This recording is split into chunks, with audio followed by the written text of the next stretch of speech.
강의 시작하도록 하겠습니다.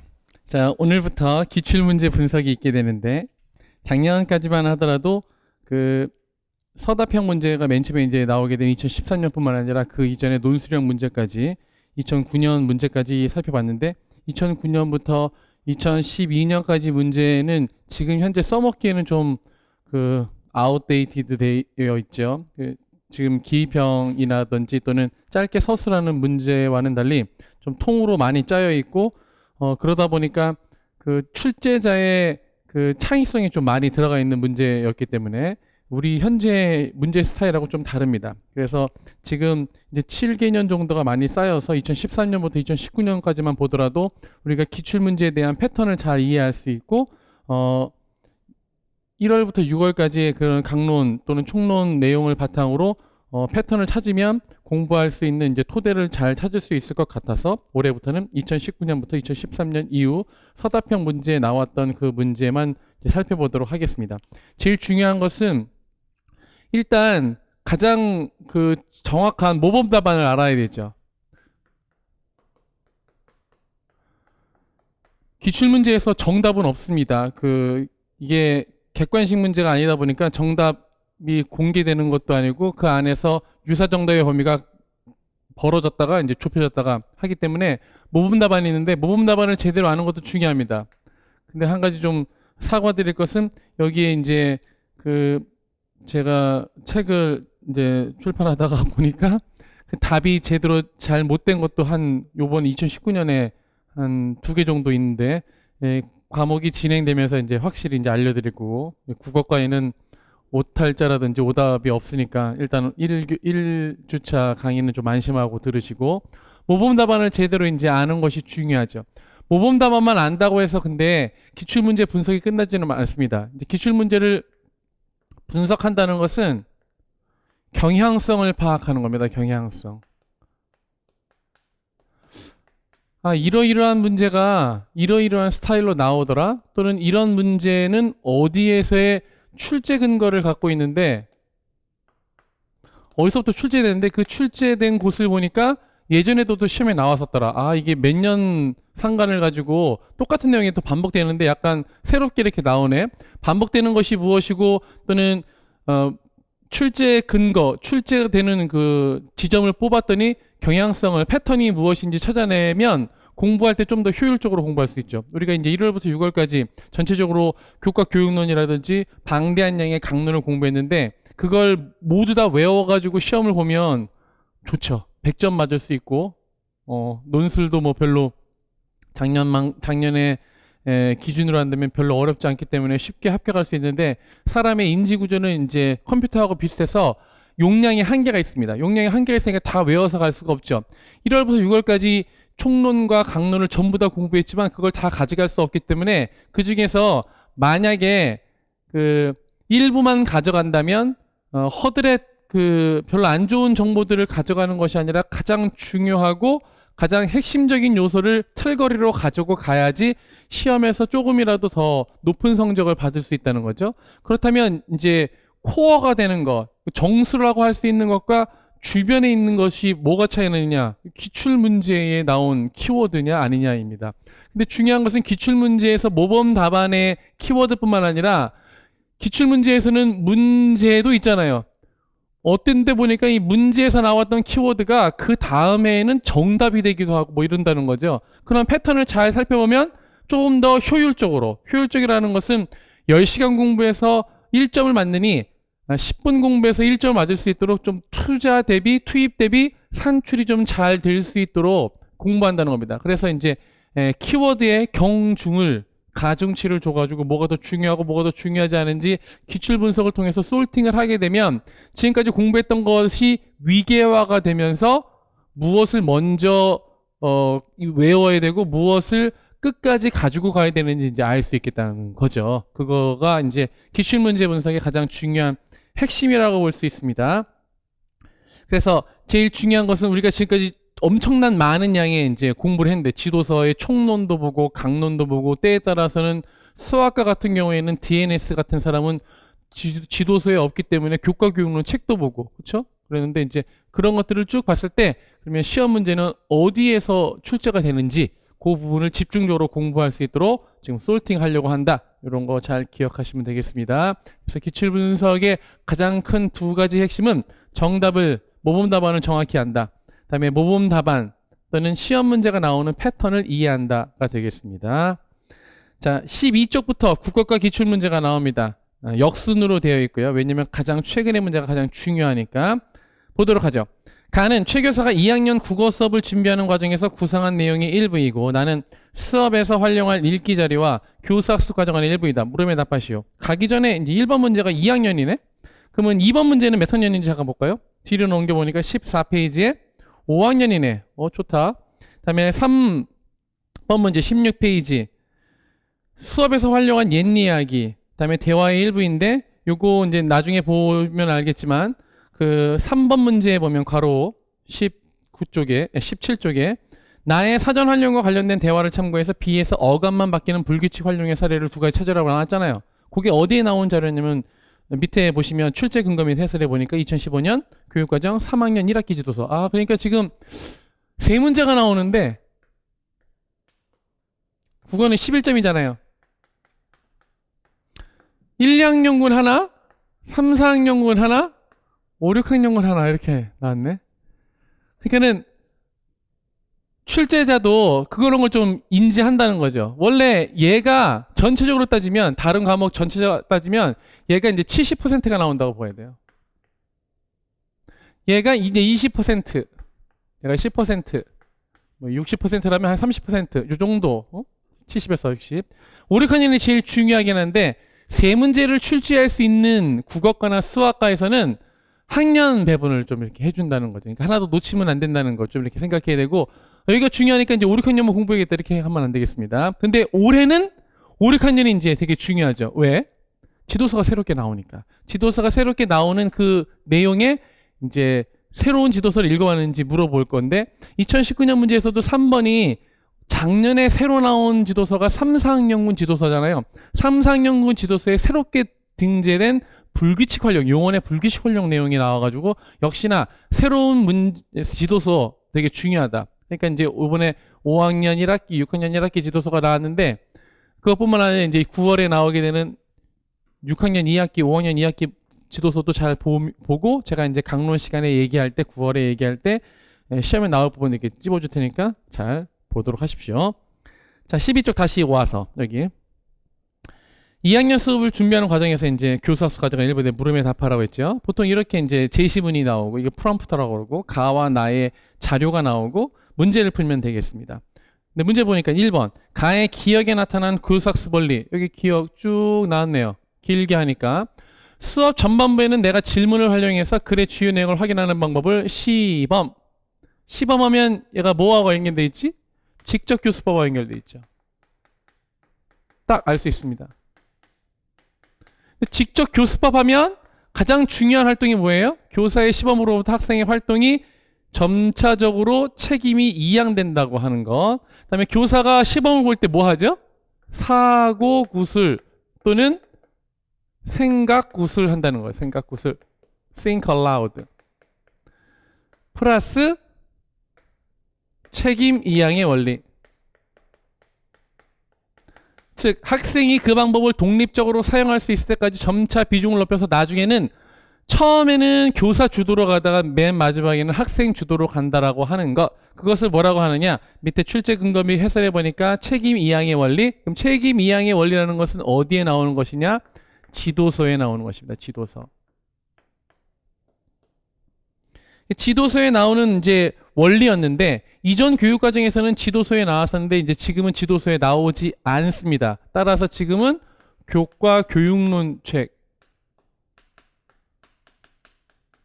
교과 교육론 책이라고 하면 뭐 박이정 출판사에서 나오는 초등 국어과 교수학습 방법 원리 뭐 이런 것들 책들 있잖아요. 또는 문법과 관련돼서 내용이 나오는 거. 그런 것들을 살펴봐야 되는데, 그러기에는 이 교과 교육론 책이 너무 방대하다는 거죠. 그래서 이 교과 교육론 책 중에서 여러 가지 내용을 제가 발췌해서 시험에 나올 것들, 왜냐하면 이전 교육과정에서 나왔는데 지금 교육과정에서는 빠진 것들은 보통은 빼야 되지만 실제로 시험에 나올 확률이 높았던 것들 지도서 길라잡이에 이제 모아놨는데 그게 이제 시험에 나왔다는 거죠. 그래서 작년에 이제 제 수업을 들었던 선생님들이 이제 엄청나게 1번 문제부터 되게 좋아했었던 그 문제가 되겠습니다.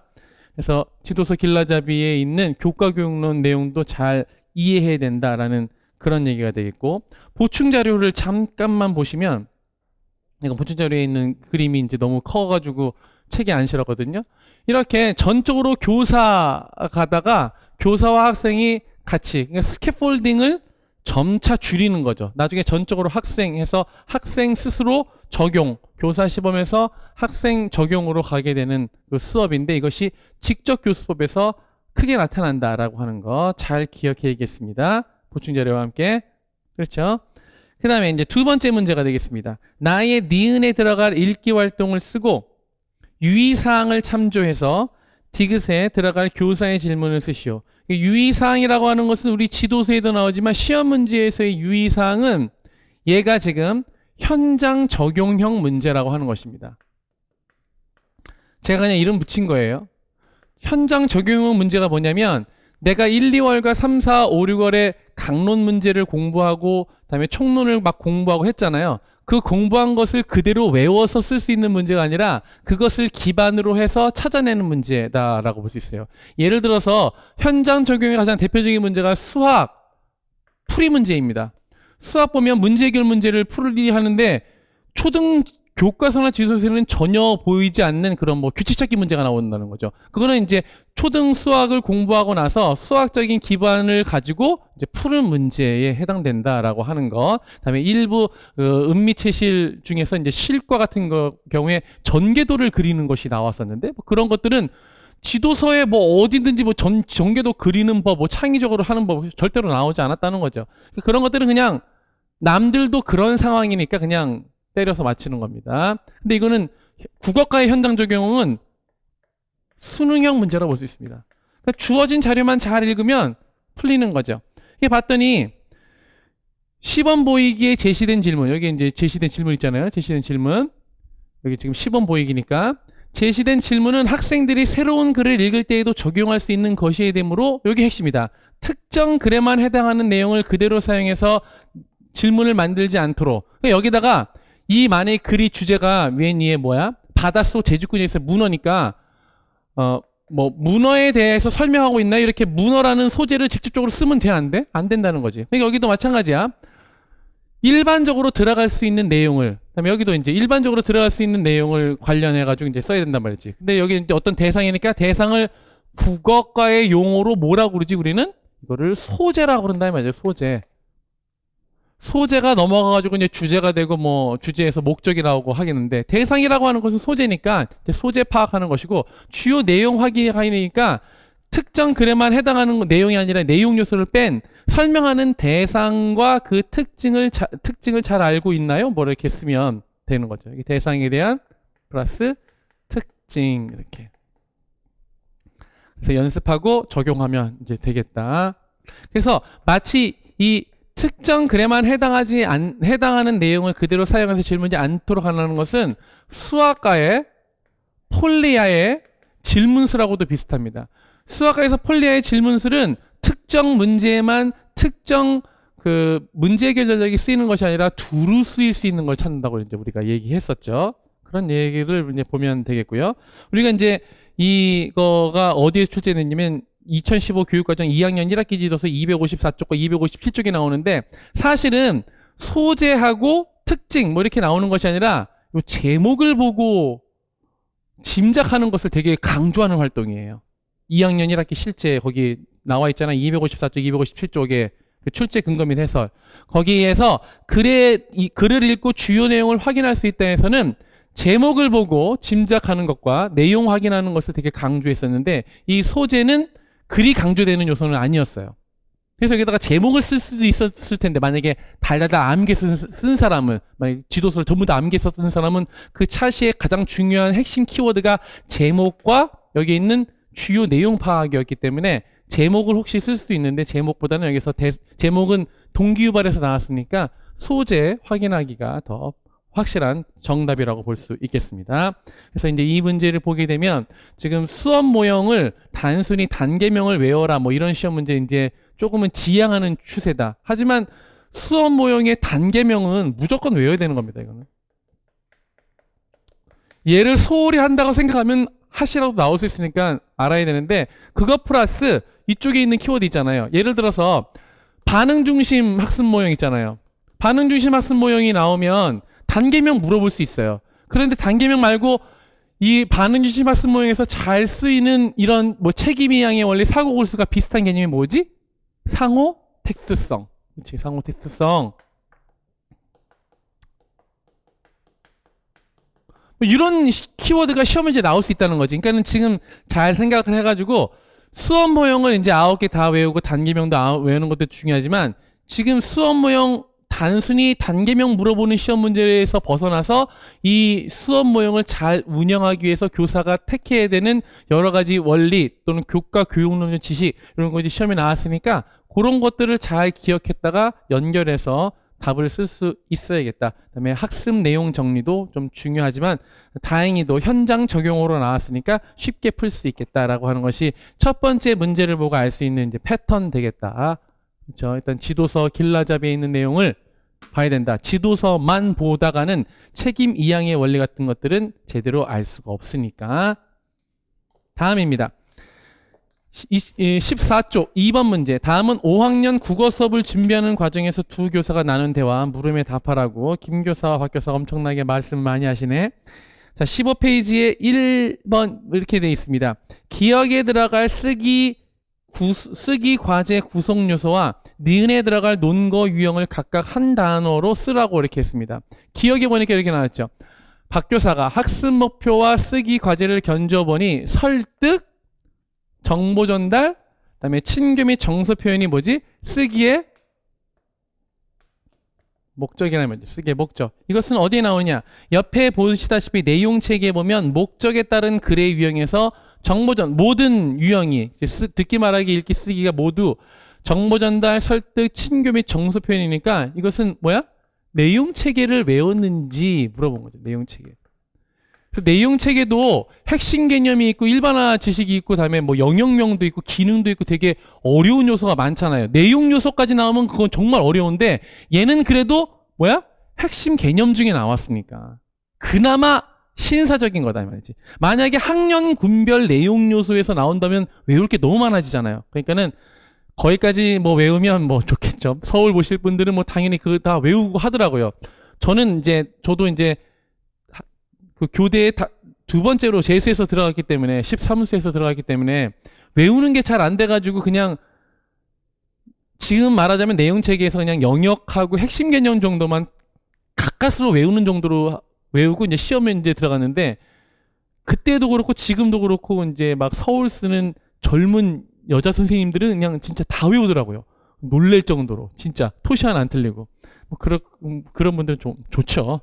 그렇게 외울 수 있으면 되는데 못 외우는 사람이라도 포기하지 말고 일단 내용 체계의 비스무리하게 영역하고 핵심 개념까지는 좀 이해해라 라는 것이고요.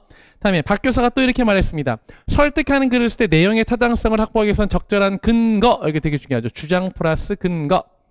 왜냐하면 설득하는 글에서는 주장이니까 여기서는 제안하는 글이니까 이제 제안이 이제 주장의 한 요소이고요. 객관적으로 뒷받침할 수 있는 근거가 여러 가지 근거가 있습니다. 그렇죠? 사실 근거, 의견 근거, 다음에 정황 근거가 있는데 그 중에서 여기 통계 자료가 해당되는 것은 이제 사실 논거다. 사실 논거, 의견 논거, 정황 논거가 있습니다. 사실은 이제 통계 자료 같은 거, 수치, 그래프. 의견은요, 전문가의 의견. 이거는 상황 맥락적인 논거입니다. 얘는 재판할 때 많이 씁니다. 그래서 이전 교육과정 지도서에서는 논거의 세 가지를 이렇게 제시했었어요. 예전에 이제 여러분 선배들은 다 공부했는데 현재 지도서에서는 얘가 안 나와요. 얘네 둘만 보통 이렇게 소개를 해줍니다. 왜냐면 초등학교 아이들한테 쓰일 것은 얘네 두 개거든요. 근데 이 중에서 통계 자료는 뭐다? 사실론거든요. 사실을 쓰는 거예요. 사실. 사실이 정답으로 두 번째 나왔어요. 나중에 이제 뒤에 시험 문제 보시면 알겠지만 전기문에서 사실이라는 걸 쓰라고 시험 문제에 나왔었는데 두 번째 나왔다. 그래서 지도서와 그 교육 과정이 우리 출제의 핵심 요소다라는 것이고요. 다음 2번 문제입니다. 1. 김 교사가 선택한 평가 방법의 명칭을 쓰고 2. A에 나타난 김 교사의 평가 결과 활용 의도를 고려해서 총체적 평가와 비교했을 때 이 평가 방법에 갖는 장점 한 가지를 서술하래요. 이것도 사실은요. 혹시 영어과 많이 공부한 사람은 여기 보면 박 교수 여기 A 부분 읽어봐야 되니까 평가 기준은 어떤 거였대? 이렇게 평가면 시간이 위에 많잖아요. 평가 기준이 항목이 세분화돼 있지? 엄청나게 많잖아요. 시간이 많이 걸려요. 힘들지 않으시겠어요? 총체적 평가. 영어 공부를 많이 한 사람은 평가에 두 가지가 있는데 holistic scoring 이거를 우리나라 말로는 총체적 평가라고 하죠. 이거의 반대말은 뭐냐면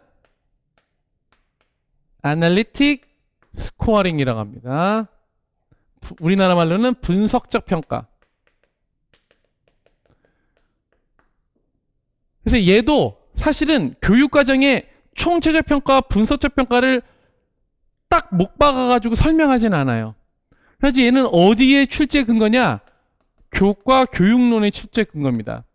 근데 이제 우리가 교육학을 좀 했으면 평가 파트에서 제일 중요한 게 뭐야? 신뢰도, 타당도. 다음에 총체적 평가, 분석적 평가, 직접 평가, 간접 평가 뭐 이런 것들. 영어 공부를 하면서 조금 알고 있으니까 국어 시간에도 이제 적용할 수 있다는 거죠. 그걸 모르더라도 여기 보면 쓰기의 지도의 측면을 생각해 볼 때 선택한 방법은 총체적 평가를 활용하는 것보다 수업하는데 매우 유용하다고. 왜냐면 뭐야? 보완점이랄지 장점에 대한 정보를 제공하니까.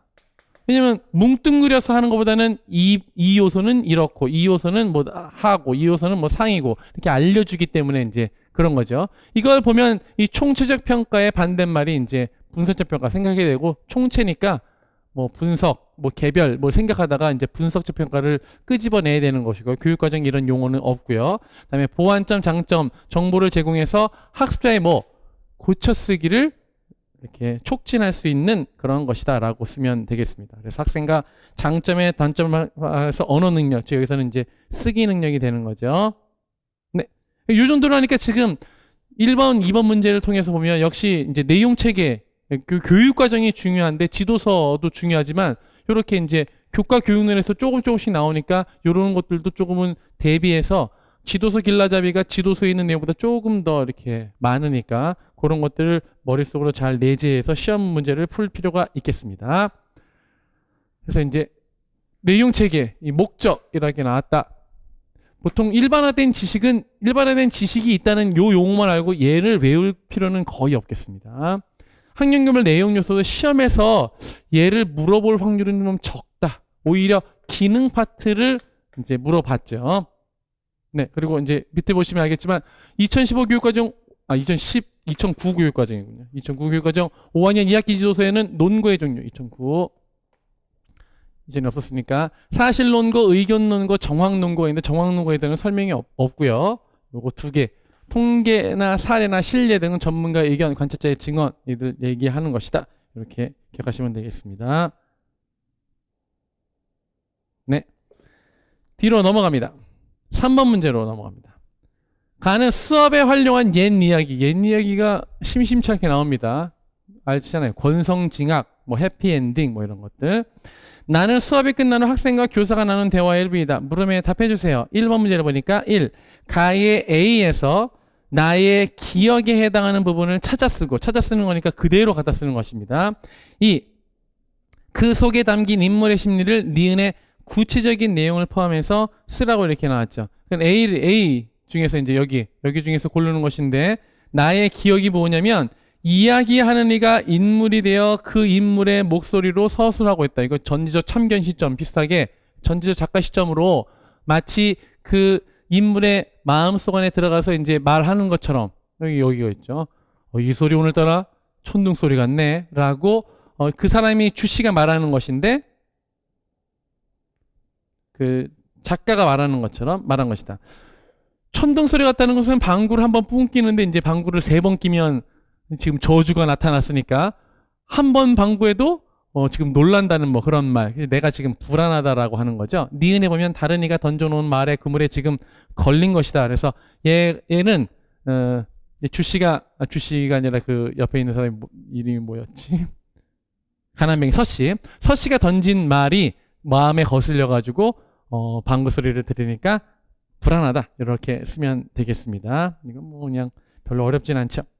다음 2번. 다음은 교사가 수업을 위해 조사한 민담의 특징 중 일부. 가와 부합하지 않는 설명을 찾아 그 문장의 첫 어절과 마지막 어절 써라. 첫 어절과 마지막 어절은 띄어쓰기죠. 그런데 이제 이런 것들 있잖아요. 만약에 아까 그 말 중에서 주씨는 해서 이제 주가 있으면 요거는 이제 요거 하나가 어절인 것이죠.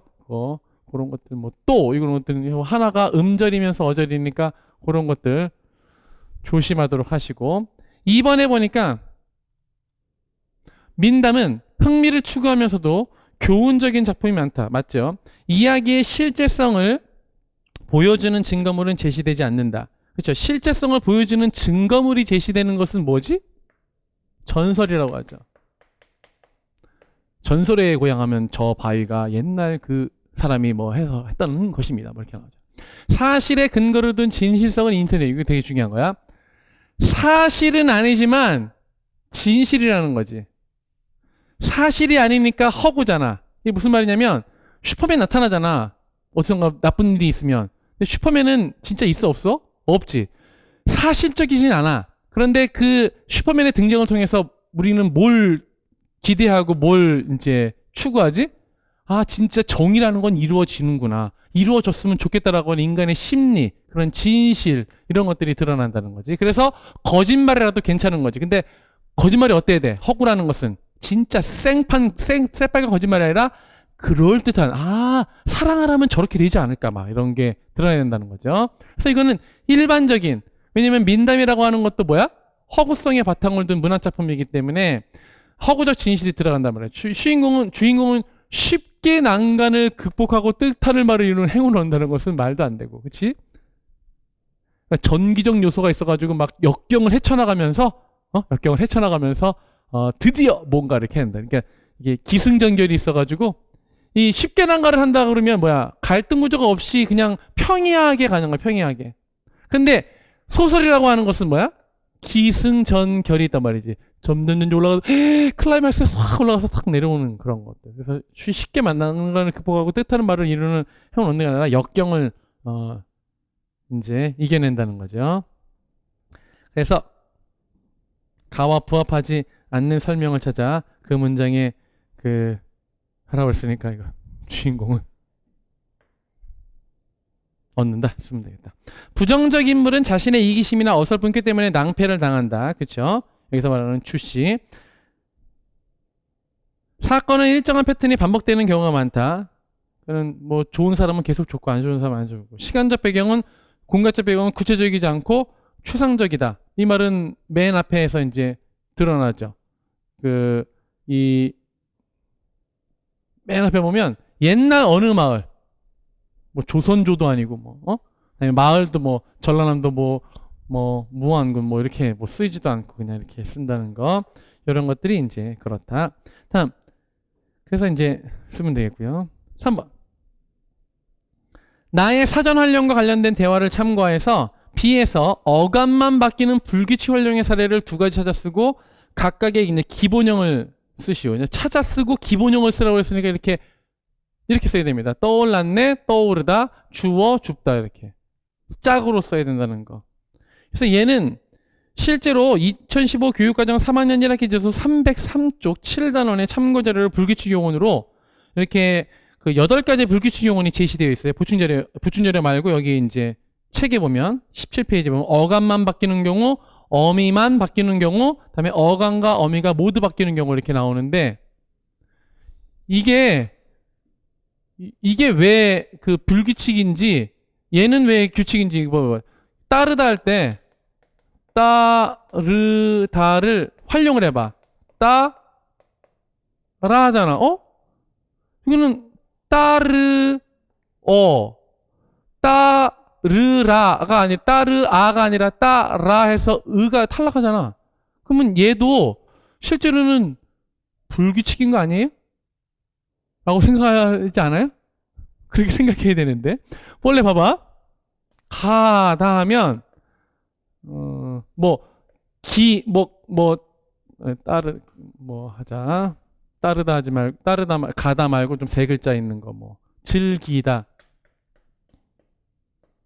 즐기고 즐기며 해서 여기에서 이게 탈락하지가 않잖아. 근데 얘는 따르다 따르고까지는 아니라 아가 붙을 때는 따라해서 의가 탈락하니까 얘도 지금 어간이 바뀌는 거 아니냐라고 생각할 수 있어요. 근데 얘는 규칙이라고 나오잖아.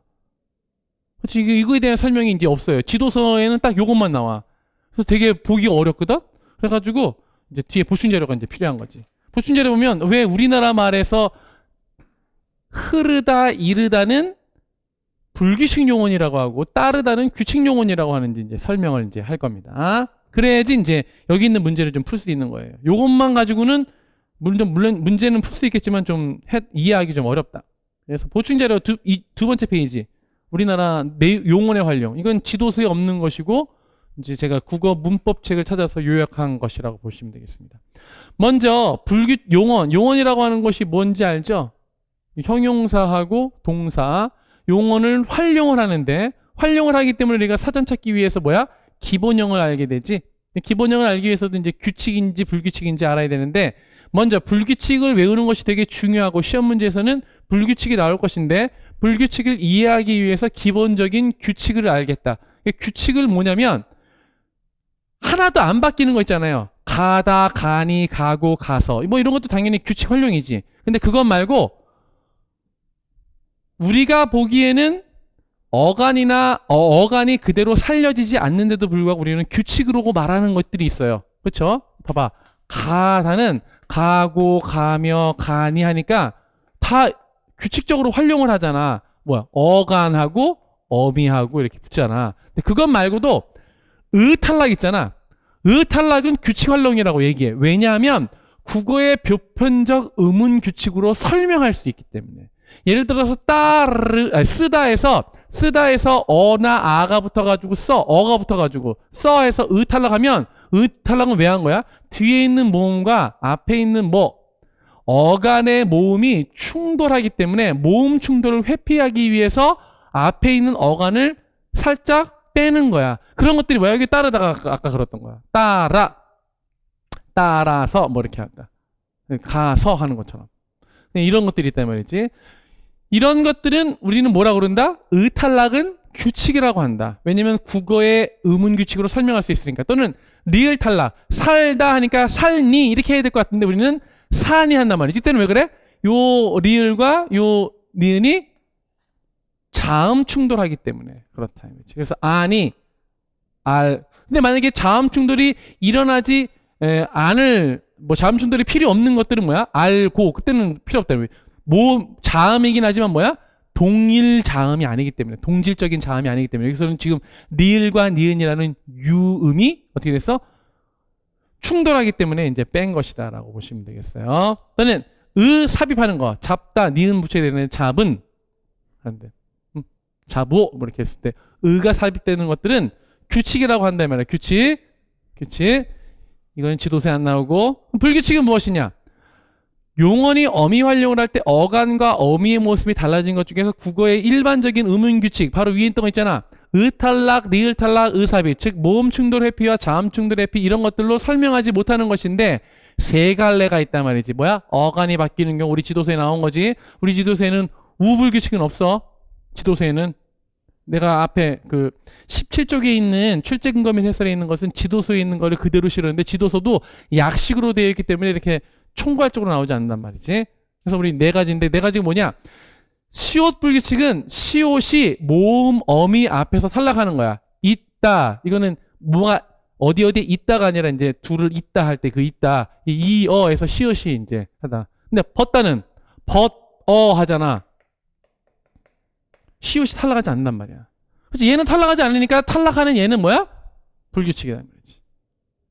다음에 디귿불규칙. 디귿이 모음 어미 앞에서 리을로 보낸다. 듣다인데 들어 한다는. 이게 봐봐. ask에 묻다는 물어 하는데 이거는 묻어도라고 얘기하잖아. 그게 다르다 이 말이지. 디귿불규칙. 비읍불규칙은 비읍이 모음 어미 앞에서 오나 우로. 이게 이제 시험에 나왔던 거지. 눕다, 누워, 줍다, 주워. 또는 잡다는 잡아 이렇게 하잖아. 그러니까 비읍이 오나 우로 바뀌지 않는다는 말이야. 우리 이제 거기서 이제 뭐였나 주어가 있었단 말이야. 주어. 줍다, 주어. 이게 이제 비읍불규칙. 그러니까 어감만 바뀌는 경우에 해야 된다. 르불규칙은 르가 어디에 르가 어간의 르가 모음어미 앞에서 리을로. 그러니까 뭐야? 흐르다는 흘러 이렇게 리을로. 이르다는 시간이 이르다 하는 것과 말하다 할 때 이르다. 어? 일러 이렇게 하지. 일러버려. 이렇게. 이거는 따라. 이거 따라 하잖아. 따라. 그럼 뭐야? 의탈락이니까 규칙이지. 그렇지? 리을 딸라 하지 않잖아. 그다음에 우불규칙. 우불규칙이 딱 하나. 푸다. 그래서 시험에 이제 지도서에 안 나온 거야. 너무 이제 활용이 적으니까.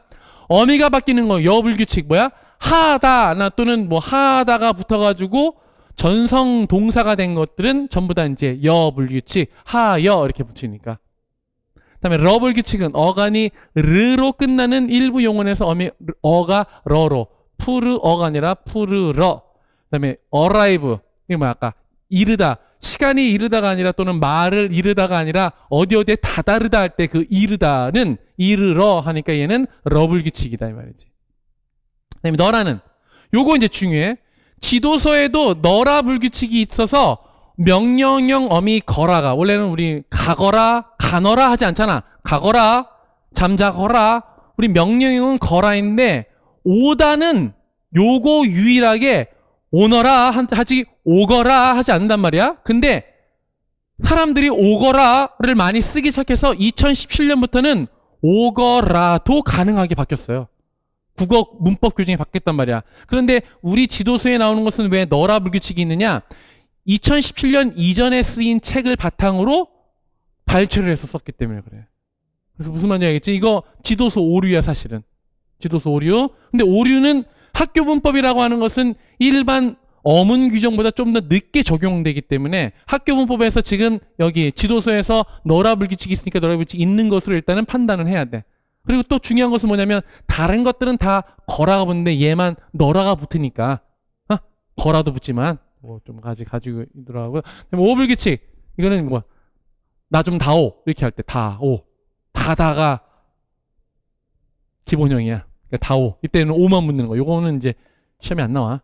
왜냐면 얘만 아까 퍼하고 비슷하게 요건 시험에 이제 지도서에서 뺐지. 왜냐면 활용할 수 있는 문법이 너무 제한적이니까.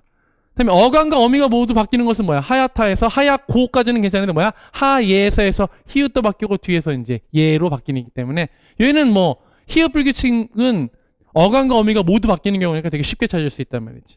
그래서 이런 지식이 있으면 또는 지도서 요 내용 3학년 1학기 지도 303쪽에 나온 이 어간만 바뀌는 경우, 어미가 바뀌는 경우, 어간과 어미가 바뀌는 경우 다 잘 공부했으면 여기에서 B에서 찾을 수 있다. 어떡하지 어떻게 한 가지 생각이 번쩍 떠오르다.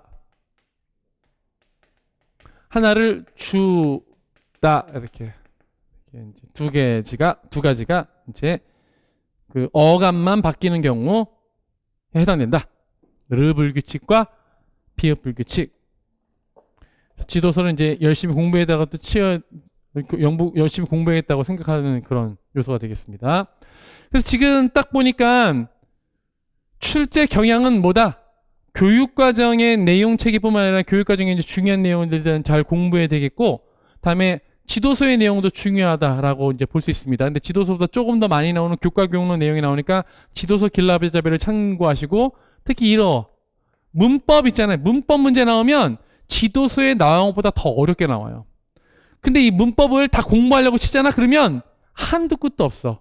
이거는 맞히면 맞히고 못 맞히면 다른 사람도 못 맞췄겠지라고 생각하고 그냥 쉽게 이제 적용을 해야 돼. 왜냐면 다 맞추려고 하면 너무 머리가 복잡해지니까. 그래서 문법은 지도서에 나온 이런 자료를 이해하는 것으로 가름을 하고, 어려운 문제는 다른 사람도 어려울 테니까 그냥 나도 넘어간다라는 식으로 공부를 해야 돼. 문법을 다 아는 것은 국어과를 전공하는 선생님들도 되게 어려운 것이다. 이렇게 기억하시면 되겠습니다. 그래서 이렇게 기본적으로 우리가 알아야 될 것들을 봤고요. 2018년 좀 더 보죠. 뭐 2개년들은 봐야지 또 패턴이 생기니까. 하나만 가지고는 일반화시키지 못하니까. 18쪽. 다음은 말하기 수업에서 활용한 면담 자료 물음에 답해 주세요. 1번입니다. 다음은 위 수업을 위해 계획한 지도 내용 A에 주목해서 괄호 안에 공통으로 들어갈 말. A에 보니까 자꾸 말을 끝내 얘가. 그렇죠. 점점점 말 없음 표현 있으니까. 그래서 제 말을 끝까지 들어주면 좋겠어요 라고 이렇게 짜증까지 내잖아요. 요리사가. 그랬더니 이게 뭐 하는 거야? 지금 뭐의 기본 규칙을 어긴 것이냐? 상대방의 말을 끝까지 경청하기, 말하는 중간에 끼어들지 않기 등 뭐야? 말 차례를 지키면서 예의를 갖추고 바른 태도로 대화하는 태도. 말 차례를 영어로 turn taking이라고 하지. 되게 중요한 영어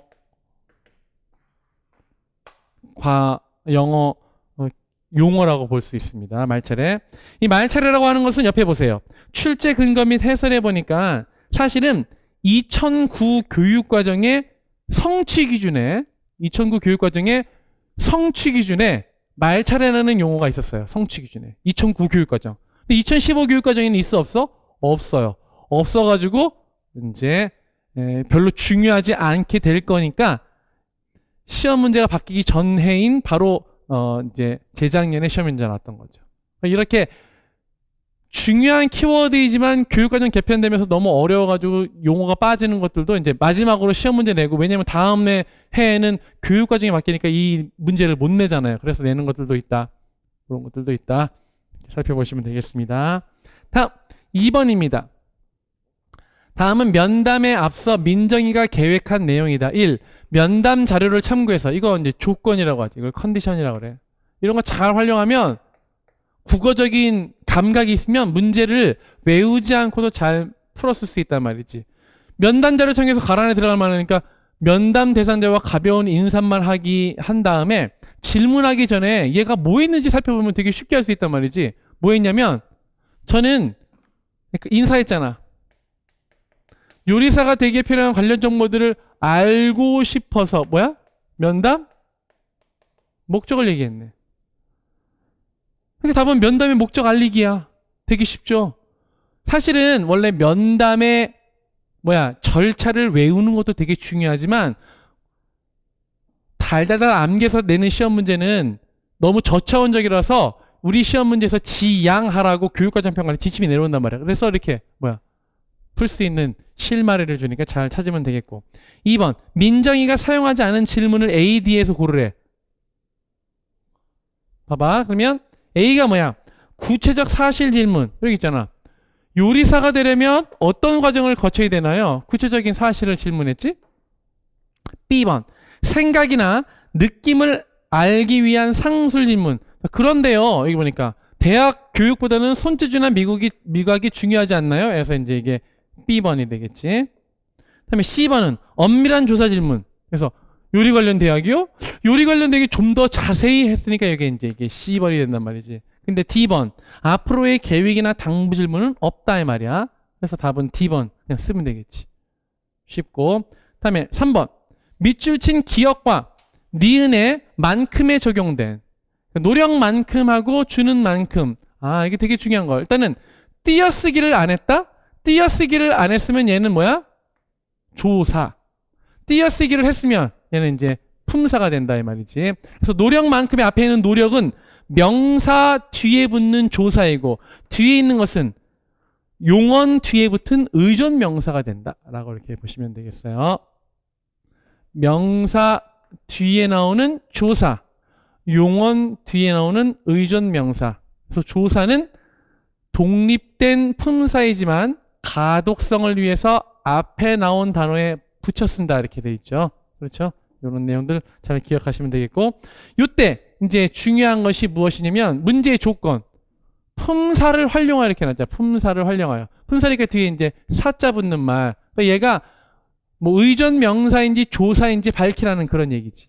그런 내용들. 또는 혹시라도 문장 성문이라고 하면 주어, 서술어, 목적어, 뭐 수식어 이렇게 해가지고 어자를 붙여가지고 이제 시험 문제를 풀 수도 있고요. 이런 것들 그대로 하시면 되겠습니다. 자, 그래서 2009 교육과정에 성취기준이 시험 문제 나왔던 것처럼 우리 현재 2015 교육과정의 성취기준 안에서도 이렇게 이제 시험 문제 나올 수 있는데 성취기준 해설이잖아. 성취기준 해설. 성취기준 해설 중에서 그걸 다 볼 수가 없잖아요. 엄청나게 많잖아. 여기 있잖아. 이렇게. 뭔가 열거될 때 있잖아요. 열거될 때. 열거될 때 그게 시험 나올 확률이 되게 높아요. 열거될 때. 열거됐다는 것은 뭐야? 그게 되게 중요할 때 열거를 하잖아요. 예시. 중요하지 않은 건 예를 들지 않으니까 잘 보도록 하시고요. 다음에 20페이지에 보면 면담의 절차를 한다. 이 2009 교육과정에 6학년 1학기 지도서에 면담의 절차가 이렇게 나왔잖아. 면담의 절차. 그럼 현재 6학년 1학기 지도서에 지금 면담이 나오느냐? 안 나와. 현재 5학년 1학기, 6학년 1학기까지 지도서가 나오고 5학년 2학기하고 6학년 2학기 지도서가 아직 안 나왔잖아. 근데 5학년 1학기, 물론 1학년부터 4학년까지 지도서에도 면담이 나오지 않고 면담의 절차가 나오지 않아요. 그래서 아마도 5학년 2학기와 6학년 2학기 지도서에 면담의 절차가 나올 테니까 혹시라도 면담의 절차가 바뀌면 그 시험 문제 1순위야. 바뀐 건 무조건 시험 문제 1순위라는 거예요. 왜냐면 얘도 시험 문제 나왔으니까. 그렇지? 잘 기억해 두세요. 나중에 9월에 5학년 2학기, 6학년 2학기 국어 제가 이제 서머리를 드릴 거야. 그때 면담의 절차 이거 2018년에 시험에 나왔는데 이번에 바뀌었으니까 반드시 암기됩니다라고 하면 분명히 암기했다가 시험 문제 풀 수 있도록 한다. 알겠죠? 네. 2번 문제 보도록 하죠. 가는 읽기와 쓰기가 통합된 연속차 시의 수업에 활용할 제재 그리고 나는 가액을 바탕으로 구성한 수업의 계획안 물으면 답하라고 했습니다. 1번 다음은 가를 활용해서 글쓴이의 관점을 파악하는 방법. 글쓴이의 관점을 파악하는 방법 이거는 교육과정이 바뀌더라도 살아남는 내용 요소입니다. 글쓴이는 글에 이거는 무조건 외우는 거야. 제목, 내용, 표현. 제목, 내용, 표현은 제목은 이제 따로 생각할 일이고 내용과 표현은 뭐야? 내용과 형식으로 외우는 거라고 그랬지. 주제와 담는 그릇 이렇게 생각하시면 되는데 만약에 제목을 생각하지 못했더라도 이게 뭐야? 질문 형식으로 제시했대. 질문 형식. 그럼 앞에 제목을 보니까 물음표가 달려있네. 아 이거 제목이구나. 금방 알 수 있죠. 이렇게 이제 응? 단서가 있으니까 잘 쓰면 되겠고 글쓴이의 관점. 여기 관점 되게 중요한 거. 관점 가로치기도 나올 수 있어. 어떨 때는 문제에서 물어봤던 이렇게 문제에서 물어봤던 키워드가 다음 해 또는 다음에 정답 키워드로 이렇게 나올 수 있으니까 잘 기억해야 되고 신대륙 발견과 구대로 침략이라는 요소 이거는 긍정적인 백인 입장에서의 긍정적인 거고 이건 구대로 침략은 이제 인디언 입장에서의 이제 얘기인데 인디언 아메리카 원주민 아무 살지 않는 땅 다양하고 수준 높은 문화의 땅 위대한 탐험가 콜럼버스 여기 보니까 초대받지 않은 손님이라고 세 번째 문단에 나오죠. 초대받지 않은 손님 초대하지도 않은데 와가지고 이제 그리고 아시다시피 콜럼버스 자체는 그러지 않았지만 나중에 이제 포르투갈과 스페인의 여러 탐험가들이 남미 원주민 또는 여기 뭐 북미 원주민도 마찬가지고 이들이 면역 체계가 없는 그런 뭐 콜레라균이라든지 이런 것들을 뿌려가지고 막 죽이고 막 엄청나게 문제 있는 거죠. 자, 이렇게 쓰면 되겠습니다. 이것도 이제 수능형 문제라고 볼 수 있고요. 제목이 조금 어렵긴 했지만 이제 질문 형식이라는 것이 있어서 되게 쉬웠다라고 하는 거. 그러니까는 제목뿐만 아니라 내용, 표현이라는 키워드도 반드시 암기됩니다. 관점 찾을 때. 2번. 다음은 나의 기억 활동을 마치고 교사와 학생이 나눈 대화. 쓰기 윤리. 쓰기 윤리. 자, 베껴 쓰는 거 별로 안 좋다는 거죠. 플레저리즘. 그래서 좋은 질문이에요. 인터넷, 책, 신문 등의 내용을 그대로 베껴 쓰면 안 되고 어떻게 돼? 부분만. 그다음에 출처라든지. 그다음에 이것을 만든 사람. 꼭 밝혀가지고 써야 된다. 뭐 이런 것들이죠. 이런 내용들은 이제 지도서에 나오는 내용입니다. 교육과정, 그러니까 지도서, 학습 내용 정리에 나오는 것이니까 그냥 쓰면 되겠고. 3번. 2015 개정 교육과정 쓰기 영역 내용체계. 내용체계 또 나왔네. 그 내용체계는 시험 문제에서 매해 나오는 게 패턴이야. 다음에다 나오면 진짜 외워야겠다라는 생각을 해야겠지? 근데 여기에 뭐야?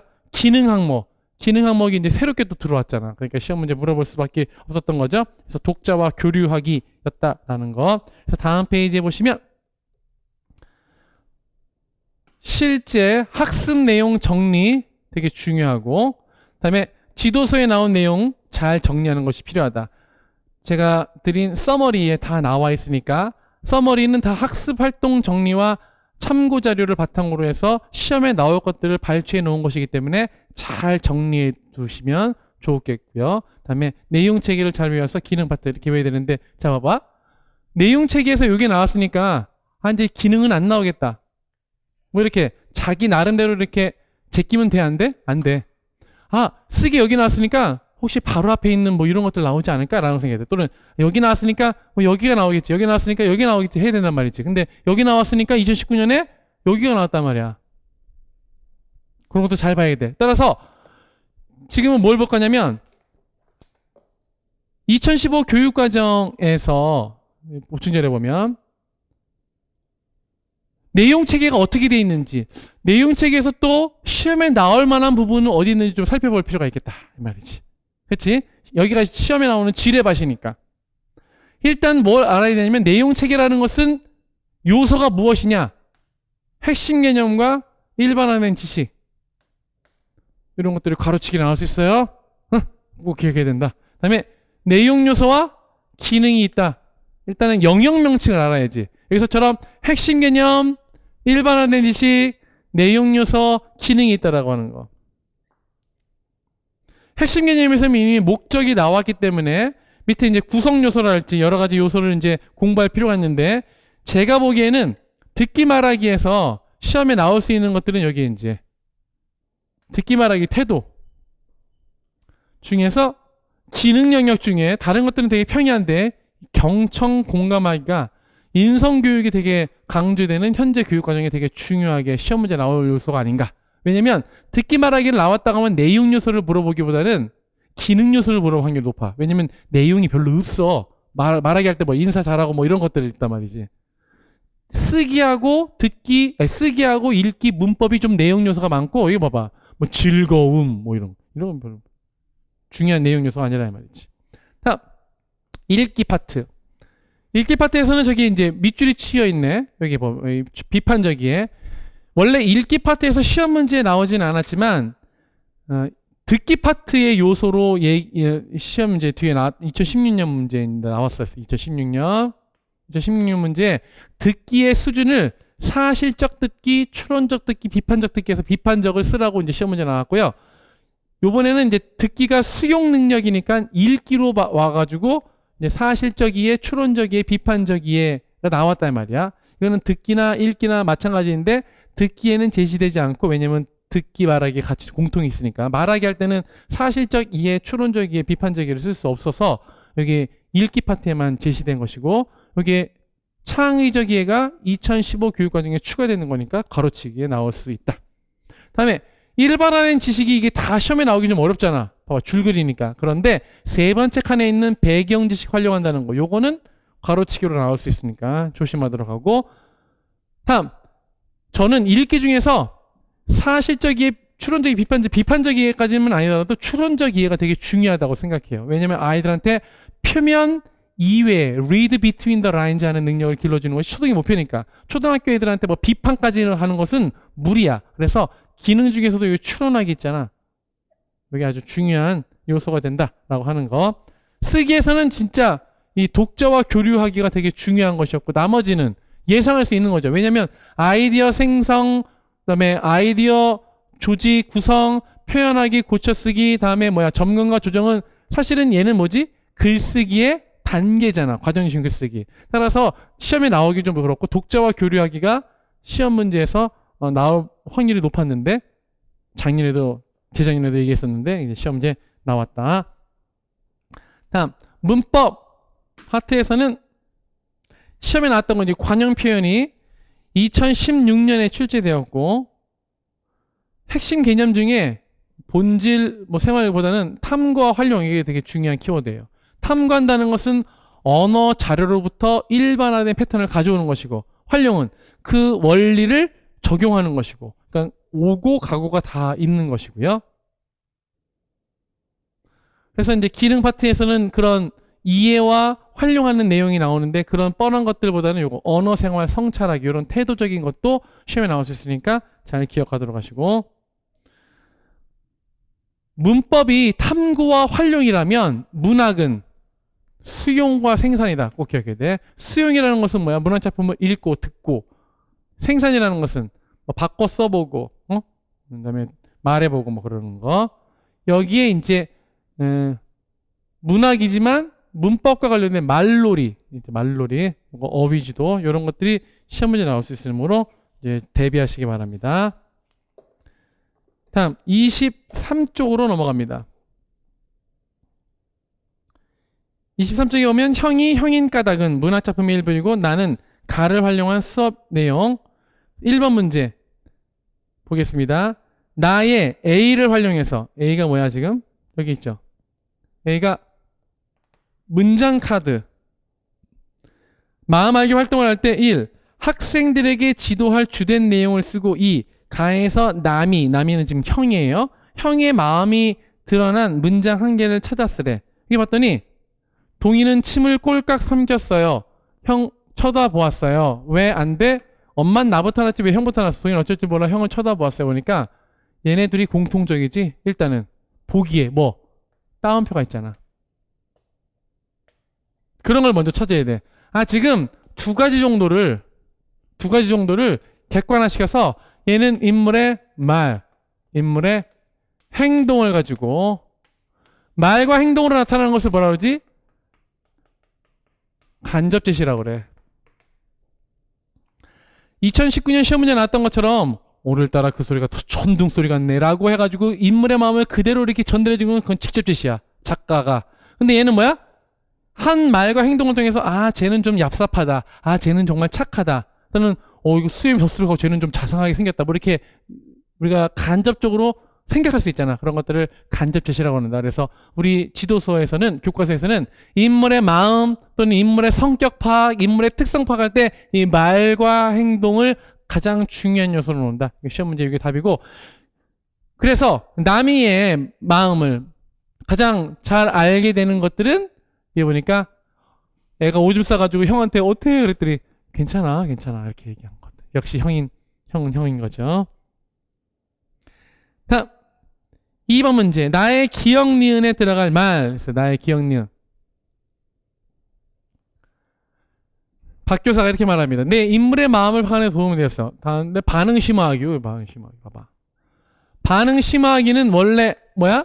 반응 중심 학습 모형이지.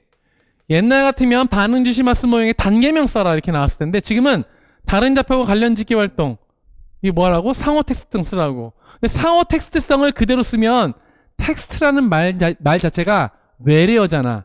그래가지고 대국어 시험 문제에 조금 그렇단 말이지. 그래가지고 그거를 풀어 쓴 거야. 상호 텍스트성이란 무엇이냐? 남매 간의 우애를 권장하는 작품과 관련 짓거나, 오화잖아. 오화가 나오면 열거가 이루어지는 거야. 흥부한 얼굴처럼 형제이가 중심되는 거죠. 형제는 뭐야? 인물이고 우애는 주제고. 이런 것들만 연결시키는 것이 아니라 뭐야? 제재, 소재, 사건, 배경, 이런 것들이 여기 혹시라도 이제 시험 문제 답이 될 수 있을까봐 시험 문제 답이 하는 것을 다 제껴주고 나머지 두 개를 남겨놓은 거지. 인물과 주제. 그래서 주제와 인물 이렇게 되겠다라고 보시면 되겠어요. 왜 주제와 인물 먼저 쓰냐면 우애가 먼저 나왔으니까 주제와 인물은 나중에 이렇게 주제 먼저 이렇게 쓰는 것이 적절한데, 뭐 각각 쓰라고 했으니까 순서 뭐 안 해도 되겠죠. 다음. 그래서 인물의 말과 행동이라고 하는 것은 지도서에 나온 키워드니까 지도서 강론 서머리를 공부하면 되겠고, 지금은 문제를 약간 고급지게 내가지고 반응심서 모형의 단계명 요것만 외우면 낭패를 보고 이 모형 중에서 여기 이렇게 이제 나왔다. 이 과정 설명은 이미 지도서 길라잡이에 실려 있었던 거기 때문에 여기에서 뭐야? 내가 열거되는 것은 무조건 보라 돼. 열거되는 것은 하여튼 시험 문제에 나온다. 열거되는 거 반드시 중요하게 생각해야 된다. 이거 잘 기억하시기 바랍니다. 자, 그래서 얘도 1부는 이제 현장 적용은 문제가 됐지만 교과 교육론 문제가 되었다. 그러니까 국어과는 기본적으로 내용 체계와 교과 교육론에 있는 지식, 그러니까 우리 이제 국어과 1, 2월에 배웠던 내용을 되게 중시해야 되고, 그다음에 학습 내용 정리하고 문법 사항은 지도서에 나온 것을 기본으로 잡되 어떻게 어려운 것은 제낀다. 지도서에 나온 것만 이해하고 가서 나의 국어적인 감각을 발휘해서 풀고 못 풀더라도 너무 괴로워하지 말고 넘어가면 되겠다. 그래서 우리의 공부 방향을 이렇게 잡아야겠습니다. 잠깐 쉬었다가 26쪽 2017년부터 이제 2019년, 2018년 처음에 틀거리를 잡고 이해하는 거는 시간이 좀 많이 걸렸지만 다음에는 뭐 한 3개년도씩 이렇게 할 수 있을 것 같아요. 어느 정도 틀을 잡았으니까 어디서 또 나왔고 어디서 나올 것인지 예상만 하면 되기 때문에 잠깐 쉬었다가 2교시 하도록 하겠습니다.